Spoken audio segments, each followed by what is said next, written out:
Hey everybody, so this is a second follow-up video to our first on hands and wrists. Before we get going, of course, like last time, I would welcome us to wiggle out, shake out, get everything moving, get those shoulders moving, get those elbows and wrists moving. But I won't show all that again, but definitely do that on your own time.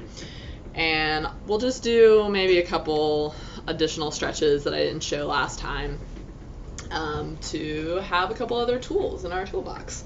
So one thing I like to do that really kind of stretches out the thumbs in particular and lets me know how much I've been using these joints is imagining that you are watering some flowers with some flower cans, but you are so strong and you're holding your arms out and you are holding a water can in each hand and you are tipping the water can, you are watering the flowers.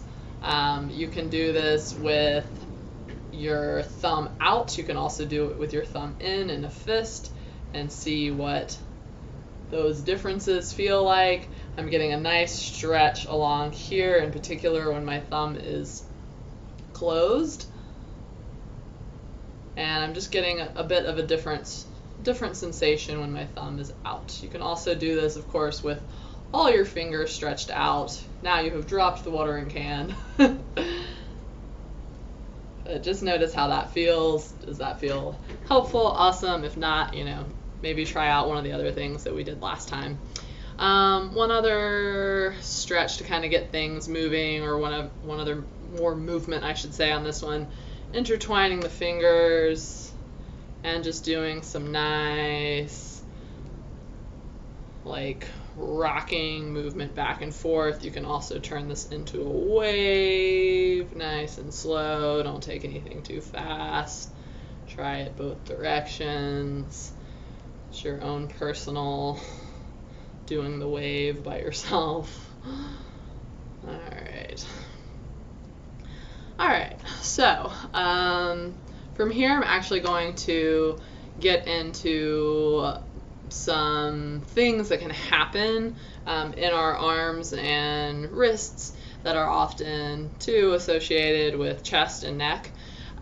So, a lot of times folks come in and they're like, oh, I have carpal tunnel. I'm like, well, okay, let me hear about your symptoms. What's going on? So first things first, not a doctor. This is not medical advice. Just sharing with you today some information that I learned in massage school, and that's also in my book. So I'm going to show you a couple diagrams. So just to have, a little bit of information, give you maybe some insight to things that can happen. So, with technical carpal tunnel.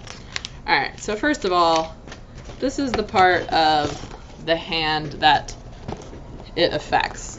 The part of the hand that is kind of that reddish orangey color in this diagram, that is the part of the hand that would get numb or tingly, pins and needles, that kind of thing, if carpal tunnel is what is going on for you. So, you're not really going to be feeling stuff in that pinky and half of your finger next to your pinky. So, what is happening with carpal tunnel? All right, I'm going to show you this other picture here. Alright, so this little image right here, where the line is, it's showing you where the carpal tunnel is. So basically the median nerve is coming through here. And what's happening is that median nerve might be getting compressed. And the median nerve is responsible for what we looked at a minute ago, the orange reddish part of the hand here. So as they describe it here in this book, which is a Massage Therapist Guide to Pathology, 5th edition, Ruth Warner. So the median nerve supplies the thumb, the forefinger, the middle finger, and half of the ring finger. So, if it's caught, pinched, or squeezed in any way, it creates symptoms in that part of the hand that the nerve supplies. So, if somebody comes into me and is presenting in that way, like this is all kind of adding up, we'll do a lot of wrist opening. So in the last video,